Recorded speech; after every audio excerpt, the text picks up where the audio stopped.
Saludos amigos, bienvenidos nuevamente a Edición Nocturna. Me acompaña como casi siempre Héctor Martes Pérez, quien es jefe de redacción del periódico El Caribe. Yo soy Miguel Guerrero y estoy contentísimo de poder estar con ustedes en esta penúltima hora del día de hoy. Vamos a hablar de un tema que ha ocupado la atención de la sociedad dominicana durante décadas. El tema de la educación, la calidad de la educación. Y este es el primero de una serie de 3 paneles que vamos a abordar este tema desde una perspectiva del presente, la situación presente y el futuro de la educación dominicana. Y en este primer panel tenemos la gratísima oportunidad de conversar con 3 destacados profesionales del área de la educación. A mi izquierda el licenciado Adalberto Martínez, viceministro de Educación, el licenciado Rafael Félix, quien es secretario general de la Asociación Dominicana de Profesores, AEDP, y el licenciado Leo Valerón, quien es del director ejecutivo de IDEICE, que es una institución adscrita al Ministerio de Educación. Muy buenas noches, caballeros, gracias por aceptar nuestra invitación. Si tuviésemos que hacer un balance de la educación hoy en día, ¿está mejor, está estancada o es de peor calidad que la que existió hace 10 o 15 o 20 años? Pero yo pienso que está mejor en el sentido de que se ha encontrado la ruta, se ha encontrado el mejor de los rumbos en el Ministerio de Educación, en el gremio, en las instituciones que apoyan el sector. Se ha definido todo lo que deberían ser los pasos a seguir.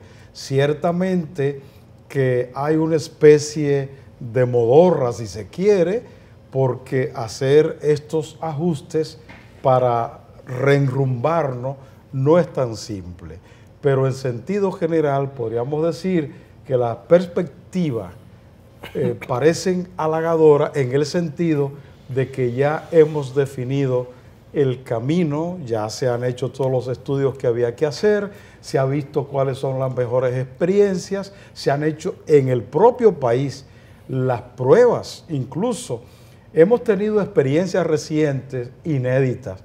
El tipo de evaluación de desempeño que se ha hecho a los maestros se ha hecho antes, pero no con los niveles de profesionalidad que se acaba de hacer este año pasado. Las evaluaciones diagnósticas son nuevas prácticamente en el país, es decir, ya cada escuela sabe cuál es su problema, de dónde cojea y hacia dónde tiene que reenfocarse. Antes de abordar otro tema, ¿comparten ustedes la apreciación del viceministro Martínez? Yo diría que hay avances, pero serios desafíos también. Claro. Y yo diría que un punto de avance muy importante que indica un nivel de conciencia de la sociedad y de preocupación por la educación, para mí ese es un paso muy importante. Yo creo que el país está pendiente de la educación. Y creo que la sociedad, incluso a todos los niveles, no solamente a niveles, digamos, altos de la sociedad, también a nivel de las comunidades, se refleja una preocupación por la educación. Y yo diría una demanda y una exigencia no solo a las autoridades, también al gremio. Y para mí ese es un paso muy importante que va a obligar a que tengamos que hacer las cosas que se necesitan para que el país pueda tener la educación que merece. Señor Valerón. Sí, bueno, yo comparto el criterio que externa Adalberto, pero también asumo lo que Rafael nos acaba de decir. Hay retos muy grandes. Por ejemplo, yo inclusive cuando me invitaron al programa, hice un balance muy rápido. Yo estoy metido en todos los procesos de reforma desde el principio de la década del 90. Y recuerdo y logré conseguir aquel documentito que surgió del Pacto Educativo, que fue aquel esfuerzo que hizo la Freddy Ever, INTEC y los hombres, la Asociación de Hombres de Herrera. El Pacto por la Patria. El Pacto, exactamente. El Pacto por la Patria 2. Y decía, de ese proceso de discusión que duró un año, se planteó el decálogo educativo, 10 puntos, que había que, en la década siguiente había que resolverlo, o sea, en los 90 había que resolverlo. Ciertamente que hay avances importantes. Por ejemplo, un tema muy serio, que era de la década de los 80, era la cobertura de los niños en la escuela. Estaban muy bajos. Sin embargo, los esfuerzos que se han hecho hacen que el país es uno de los países de América Latina que presenta la mayor cobertura. Tiene más del 96%, 97% de los estudiantes de primaria que entran al primer grado. Sin embargo... Hay un nivel alto de deserción, ¿no? Pero sin embargo, ahí vengo. Un reto, que sí es un reto muy serio, es que el nivel de eficiencia, es decir, retener al estudiante a lo largo del tiempo, se convierte en un dolor de cabeza serio. Por ejemplo, le doy un dato muy rápido. Si yo tomara 1000 estudiantes que entran a primero de primaria, en 12 años terminan la secundaria en 12 años, menos de 500, 490 estudiantes. Y de esos 490 que terminan, solo pasan en el año 12 la prueba nacional el 60%. Eso nos plantea un serio problema de eficiencia interna. ¿Cómo vamos a lograr mantener a los estudiantes dentro de la escuela? Y todavía más, aprendiendo, que es lo que uno espera. Yo he visto, por ejemplo, mis hijos son grandes ya, adultos, yo tengo nietos, ¿no? Y mis nietas van con entusiasmo al colegio y cuentan las horas del día anterior para llegar pronto a la escuela. Las clases son muy animadas, claro, son con una tecnología mucho más avanzada que en la mayoría de las escuelas públicas, aunque eso creo que está comenzando a cambiar. Pero quizás el secreto está en que deberíamos hacer un esfuerzo para hacer más animada la enseñanza, el sistema de enseñanza, con métodos audiovisuales. Y le estoy hablando de una perspectiva del ego, ¿no? Y porque yo no soy, es lo que yo me imagino o quisiera ver. Pero usted planteó el tema del decálogo de los años 80. De esos 10 puntos, ¿cuáles se cumplieron y cuáles se abandonaron? Que se ha cumplido en la cobertura en primaria, que se ha cumplido la inversión en educación. Justamente se decía en aquel momento, hay que aumentar la inversión. Ahí está.